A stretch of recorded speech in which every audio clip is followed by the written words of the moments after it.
Collectors as a class are, I believe, somewhat misunderstood and occasionally maligned. The best type of collector is a most valuable member of society. By the best collector, I mean one whose pursuit, study, and research in connection with his hobby have magnified his imaginative, aesthetic, romantic, and intellectual qualities. His wide and varied experience with various odd and interesting objects and his painstaking care of them have given him a remarkable fund of out-of-the-way information, as well as patience, a sense of order, and practicality. That was a passage written in December of 1916 by a well-known coin collector at the time, a gentleman by the name of Thomas Elder. The quote is from an article that Elder published titled, "Collecting with Special References to Coins, Metals, and Paper Money." Why am I quoting a coin collector from 1916? Because we're going to look at the 1804 silver dollar, and we're going to learn about the legendary coin straight from a few of the world-famous coin collectors. So let's go back to Thomas Elder and finish his quote. Elder was a coin collecting advocate, and he wouldn't miss an opportunity to speak on the wide-ranging benefits of the hobby. Elder continues on with his writing. He says, quote, "Contrary to current opinion, the best collector is far from eccentric. He is the finest sort of an example of the cultured and refined man. Collecting keeps people busy at odd moments, and hence keeps them out of mischief. It emphasizes in no uncertain way that keeping young is largely the result of the mental attitude for collecting. Above all other panaceas, meatless diets, and physical exercise even, keeps people young. I have for a correspondent a man who is 94 years of age. At last report, he was still riding a bicycle." End of quote. So Thomas Elder makes a case for coin collecting, and I love his argument. He's reaching out and saying that collecting coins will actually keep you young, and it's an argument among coin collectors that they would probably agree with, but it's not an opinion you hear every day by the average person on the street, and definitely not any advice you'd hear from many health and wellness gurus. And I read all about Elder in the incredible book written by another coin collecting expert and legend, Mr. Q. David Bowers. And most of you know that name. He's the authority on coins and has been for more than 60 years. And in front of me, I have one of his many books titled The Rare Silver Dollars, dated 1804, and the Exciting Adventures of Edmund Roberts. And the book is incredible. It's a complete history of the rare 1804 silver dollars, which we're going to talk about in a minute. But I need you to understand this book by Q. David Bowers. It's a masterpiece, and it's a monster. I'm guessing the thing weighs at least 7 or 8 pounds and is packed full of coin collecting insights you just won't find anywhere else. The book chronicles the entire known history of the 1804 silver dollar and how they were created, and it goes way beyond that even.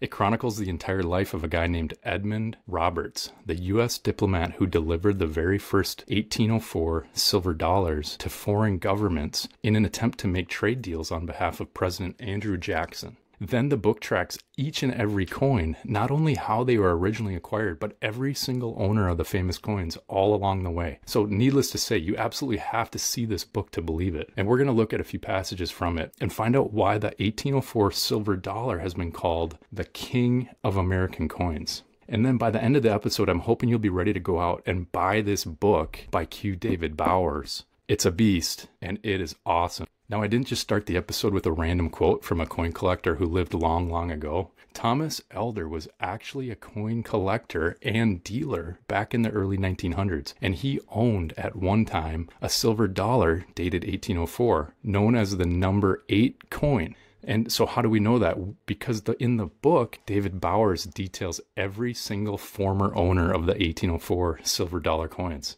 With there being only 15 known examples of these historic coins, the book goes through every single one. So let's hear Q. David Bowers started off right from his book, because he introduces the mystery of the coins perfectly. So he says, quote, "Although the famous 1804 silver dollars are dated 1804, such pieces were not minted for the first time until 1834. In that year, it was desired to create some special diplomatic gifts to present to foreign dignitaries in far-off Siam and Muscat. As might be imagined, for each recipient, a fine set of American coinage mounted in an appropriate case would be truly representative of the United States. End of quote. So that's an intro from David Bauer's book. Now let's remember the key to this story. These coins are dated 1804, but they were not made until 1834. That's a key. And it turns out the U.S. Mint would create 8 coins in 1834 to present as gifts, and the one who was presenting them was Edmund Roberts. So Roberts sets sail on a ship to deliver these coins to the rulers of far-off countries in the East, and he actually makes 2 trips over 2 years and delivers sets of coins including freshly minted 1804 silver dollars. Now there's 8 coins created, but what nobody knew at the time was that these were the very first 8 silver dollars ever minted with the date of 1804. So what happened? We need to read from David Bauer's book. Let's check it out. So he says, quote, apparently the mint did not know that while in 1804, some 1804 dated $10 coins had been struck, the mintage figures for the silver dollars of the 1804 represented pieces struck from dies on hand from earlier years, including 1803. Thus, what the mint officials did not know was that there was no such thing as an 1804 dollar actually struck in 1804. So that's David Bauer's from his book. He's setting the stage on what is going on here and the beginning of what would be some of the most rare coins ever made.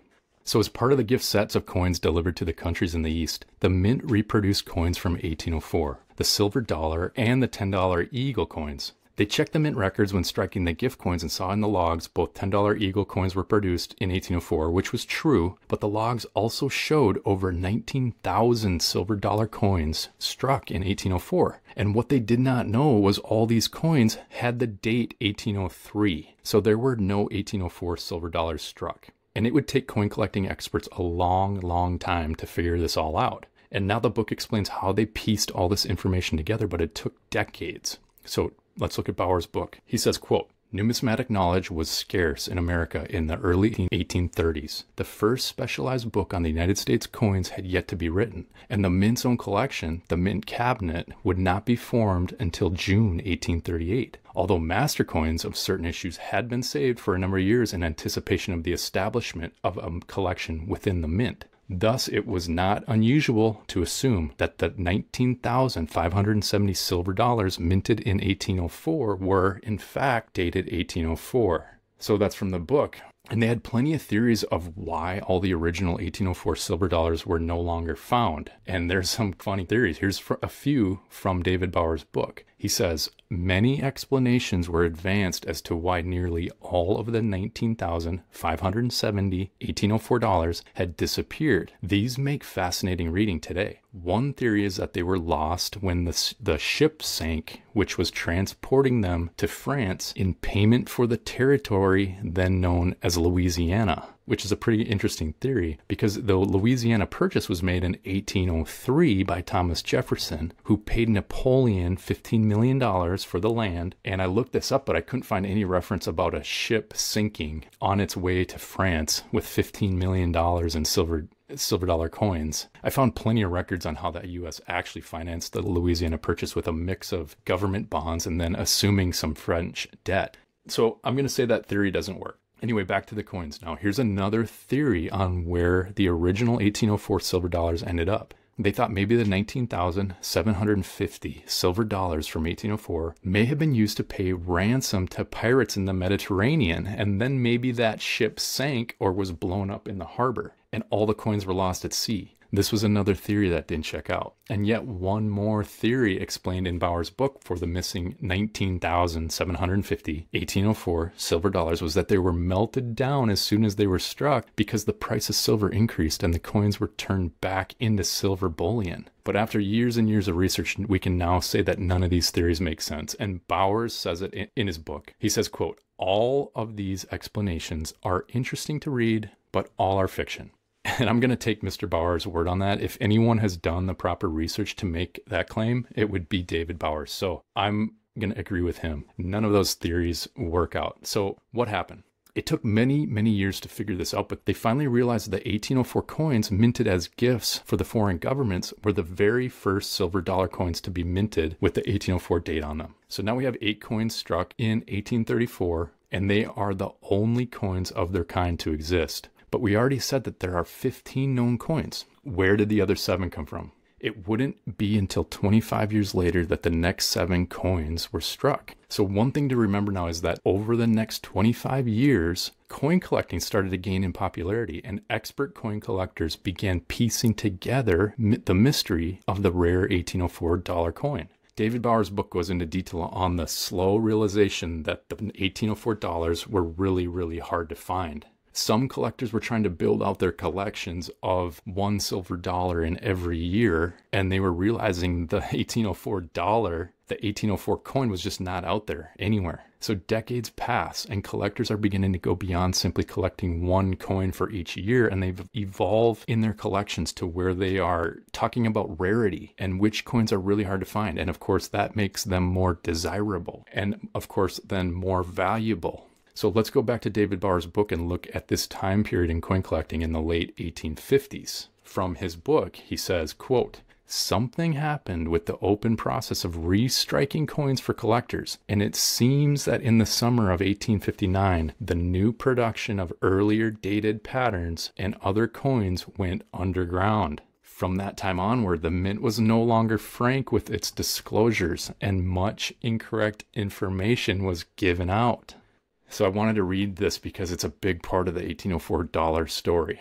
There was a practice called restriking at the U.S. Mint, and it was not anything new and not uncommon. The mint would simply go back in the storage room and pull out the old patterns and restrike coins for a variety of different reasons, mostly to sell to collectors. And it was not a big deal because thousands or hundreds of thousands of coins already existed or were already in circulation. So what's a few more here and there? No problem. But the secret to the 1804 silver dollar was spreading by the late 1850s, that it was extremely hard to find. And just as Bauer said in his book, he said the mint was no longer frank with its disclosures and much incorrect information was given out. So what's going on here? It appears maybe the mint had something to hide, and David Bauer's and a few coin experts before him put this puzzle together over the years, and here's what they found out from the book. Bauer says, quote, "It is likely that the main culprit was William E. Du Bois, co-founder of the Mint Cabinet.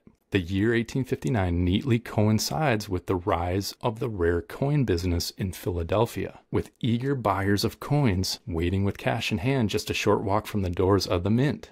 So now you can probably start to guess what's happening and what happens next. Coin collecting is getting more and more popular in Philadelphia, where the mint, the U.S. Mint, is located. Coin collectors and buyers are walking right up to the mint door and buying certain coins, and at the same time, the mint is mysteriously quiet about what they are restriking, selling, and for how much and to whom. So later, researchers traced back this private market that the mint was making to a man named William Idler, a coin dealer in Philadelphia. And they believe Idler was the main conduit for coins from the mint to collectors. And it was a profitable market. Restrikes of all kinds of rarities were moved through this connection. William Du Bois at the mint to William Idler and on to collectors. So David Bauer summarizes this nicely in his book. He says, "It is also seen that after the summer of 1859, the restriking of numismatically desirable coins went underground, and that the latter production of 1804 dated dollars was conducted in secrecy, with misinformation disseminated by those in charge at the mint." So we have a side hustle going on at the U.S. Mint with Du Bois and Idler and a few others, and it turns out William Idler would then pass the torch to his son-in-law, John W. Hazeltine, who would become an even bigger coin dealer than his wife's father, William Idler. And most of these transactions were not recorded, but it did seem to fuel the growth of coin collecting during this time. But with no official records, how do we know about all this now? That's a great question, and mostly through letters that were saved from these famous collectors and dealers that this puzzle was solved. So one great example is when this insider network began to spread. Other collectors started complaining about what was going on, and they would write letters detailing their arguments and their complaints on why restrikes should not be closed to insiders only and how unfair it was. And the complaint letters were sent to the mint, and of course the mint didn't care because they were the ones profiting from it. They were running the whole thing. So they were not going to shut down their side business of these restrikes. It was making too much money for them. And the book describes all these letters in detail. The book goes on into detail on how the experts pieced all of this together in the decades after. And it wasn't until 1962 when two collectors, Eric P. Newman and Kenneth E. Brissett, wrote a book that compiled all this information in one place for the first time. The book was titled The Fantastic 1804 Dollar. And once the book was published, values for the 1804 dollar coins really started skyrocketing because people were starting to understand what actually took place 100 years before that. And here's Bowers explaining the effect of the book by Newman and Brissett and how popular the coins were becoming after that book was released. So Bowers says, quote, "Until the appearance of the Newman-Brissett book, much of the story of the 1804 dollar was shrouded in mystery and wrapped with conjecture. The few facts that were available were intermingled with fiction and in any event had never been gathered together in a single place. Even after the book appeared, publications contained many articles taking issue with one or another of the findings, or adding new information and theories." So now we have 8 coins minted in 1834 as gifts to foreign countries, and another 7 coins produced in 1859 and into the 1860s, then funneled from the mint to collectors as part of a side hustle by the mint officials, for a total of 15 coins that are now documented, tracked, and very well known. But what I love about this story, and other than the crazy mystery that took over 100 years to solve, is all the characters that pop up throughout the story. And Bowers details every collector who has ever owned one of these coins. And we started the episode with a quote from Thomas Elder, a well-known collector and coin dealer who owned coin number 8 for just a short time. But now I want to go to another collector, and he was the very first collector to acquire an 1804 dollar, and his name was Matthew Stickney. And we can call him one of the most observant and studious coin collectors of all time because he was flipping through a book printed in 1842 that was made by none other than William Du Bois, the same Du Bois who was selling restrike coins. Turns out Du Bois and another guy, Jacob Eckfeld, printed a book with pictures of coins, and the book was called A Manual of Gold and Silver Coins of All Nations. And for the book, Du Bois used a metal ruling machine with a pantograph device that could scan 3D objects and transpose them onto printed paper. This was a groundbreaking piece of equipment way back then, but it actually took 3D objects and was able to scan them and put them onto paper for publishing. So in this book, Du Bois printed a picture of the 1804 silver dollar that was sitting in the mint cabinet at the time. Well, the sharp-eyed Matthew Stickney was paging through this book and probably fell out of his chair when he saw the image of an 1804 silver dollar in the book, because in 1843, right after the book was published, Stickney made a beeline from his home in Massachusetts directly to the Philadelphia Mint to purchase an 1804 dollar coin for his own collection. And that's exactly what he did. And he would actually trade a coin from his collection for an 1804 dollar from the mint cabinet.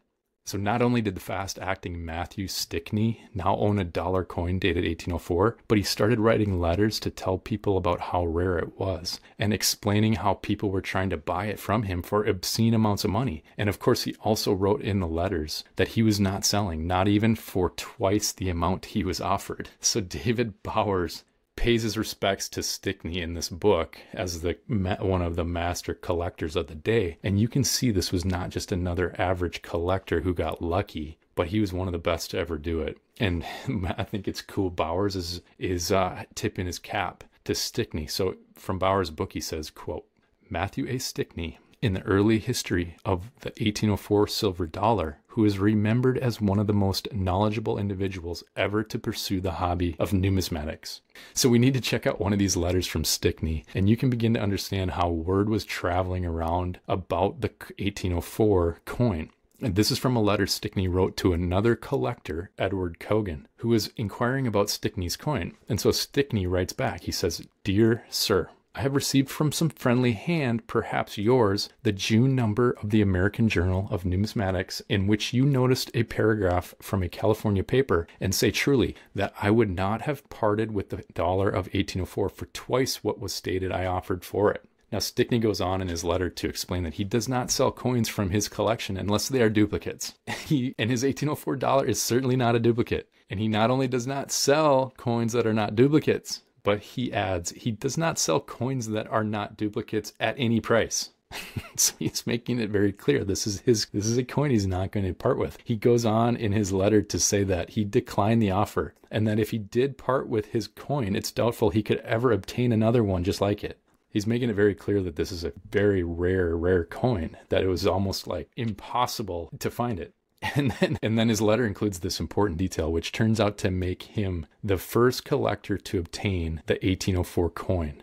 In his letter, Stickney says this, quote, this is from Stickney. Of the genuineness of my US dollar of 1804, I think there cannot be entertained a doubt, as it was handed me directly from the cabinet of the U.S. Mint in Philadelphia on the 9th of May, 1843, by one of its officers, who still holds the same situation there and can testify to it. It was not then considered any more valuable than any other of the series, and I only desired it to help make up the chronological series which I perhaps was the first to attempt to make of U.S. coins. So he's a great collector, and he's writing these letters responding with the facts, and he's telling exactly what happened. And it's a good thing he did that too, because they are now the first accounts of a coin collector acquiring the famous coin. And he continues on in his letter. I have to read this. He says, it is a perfect specimen, and I was not aware that there was any other original one existing, save the one I left in the mint cabinet. I have been for nearly 50 years a systematic collector of coins, and for a very long period almost without a competitor, and very many of the rare coins which now enrich other cabinets were by great solicitation obtained from me. My facilities for collecting coins were remarkably good. That's awesome. Awesome letter from Stickney. He's just telling it how it happened. And that's why we're talking about him now. He had a great eye. He was a great collector. He pounced on this opportunity when the picture appeared in the book that he was paging through while he was sitting in Massachusetts. And he documented everything in letters, almost like he knew coin experts would be searching for this information 100 years later. I mean, what a legend. He's documenting everything step by step, which helped solve this entire mystery. And the tribute to Matthew Stickney, one of the all-time great coin collectors, from David Bauer's book, he says, quote, Matthew A. Stickney of Salem, whose wonderful collection of coins was sold by Henry Chapman of Philadelphia in a few years since at fabulous prices. He was not a member of the society. Stickney made his money in a grocery shop not far from his home, the house in which his two daughters still reside. Stickney passed to his final reward on August 11th, 1894, leaving behind the legacy of his 1867 letter, the only first-person account surviving concerning the distribution of an 1804 dollar after the Edmund Roberts presentations in 1835. So Stickney's a legend. He's the first collector to document and acquire an 1804 coin. Stickney was 89 years young when he passed away, which reminds me of our opening quote and the argument by our other famous collector and dealer, Thomas Elder. Let's go back to our opening quote and read the rest of his passage. Elder was making the case for collecting and how it keeps people young. And he goes on to make his closing argument for collecting and the evidence of its longevity-inducing effects, which we didn't read yet, but I love the entire thing, and that's why I saved it for the end of this episode. So let's go back to Elder and let's finish his quote. So Thomas Elder continues, he says, now, if you remember in the opening quote, Elder was saying that collecting keeps you young. He was saying, I have for a correspondent a man who is 94 years of age. At last report, he was still riding a bicycle. That's where we left off with Elder's quote. So now Elder keeps going. He says, at this time, I am busy compiling, in conjunction with a man of over 82 years. Ebenezer Gilbert is the man's name, he says. He's compiling, in conjunction with Ebenezer Gilbert, a book on the United States half-cents. He keeps going. Chauncey M. Depew at 83 has recently said, have some special interest apart from your business. And then Elder says, collecting is the interest.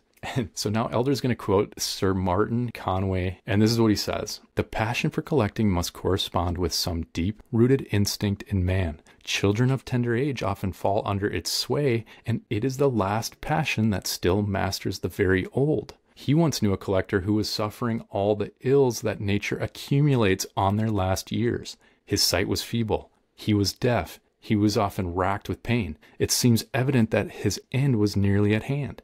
His days and nights had to be spent in an armchair, and each gasping breath seemed likely to be his last. To him entered a dealer of his acquaintance with a splendid Famille Verde vase, or vase, which the old man had long wished to possess. The sight of it revived his forces. His breathing cleared. He sat erect in his chair, and presently, in the excitement of bargaining, was upon his feet, striding about the room. The struggle and the victory revived him, and he lived for several years before death finally won him, and the British Museum entered on its inheritance. There you have it. The Case for Coin Collecting, made by Thomas Elder in December of 1916. In an article he published, one of the many articles he published on the subject, and he was very well known as a proponent for collecting. He was a character, and David Bauer's book has the full story of Elder. It goes for pages and pages, and I picked him out because he was a legend, and although he owned the $1804 specimen number 8 for just a short time before he sold it, Elder displays the spirit of coin collecting as well as anyone could. And the fact that he was an ambassador for the hobby and really trying to help people by giving them something fun to focus on. That's such a simple message, but one that gets lost in today's crazy world. So I love reading about Elder. And then you have Matthew Stickney. You can just picture him flipping through a copy of that book that Du Bois printed with the drawings of the different coins displayed in the mint cabinet. And you can imagine what Stickney did when he saw the $1804 coin. He probably was halfway down the street on the way to the mint before he even had his boots tied. The amazing twists and turns and how all this information was discovered over decades and even 100 years. That's the fun part of this story. And that's why you need to go buy the 7-pound book that's packed full of every detail, written by the greatest coin expert of all time, Mr. Q. David Bowers. And not only with written stories, but packed full of illustrations, photos, graphics of the entire story. I loved reading the book. There's no way to talk about everything that's in the book in this short episode, but what I wanted to do is hopefully inspire you to get the book and have as much fun reading it as I did. It's a masterpiece by David Bowers. And I actually have a signed copy. When I got my copy, there was a card attached to the front, inside the front cover, with autograph of David Bowers inside. So that was kind of a cool surprise that was included in this book that I ordered. And it's a masterpiece by David Bowers. And to any expert coin collectors who might be listening, who might know David Bowers, please tell him that I'd love to talk to him more about these coins. And I'd love to talk to him about how he became one of the greatest coin collectors of all time. If you're wondering about values for these coins, the finest known example sold a few years ago for $7.7 million, and it was the PR68 graded coin, the same specimen that was presented to the Sultan of Muscat by Edmund Roberts back in 1835.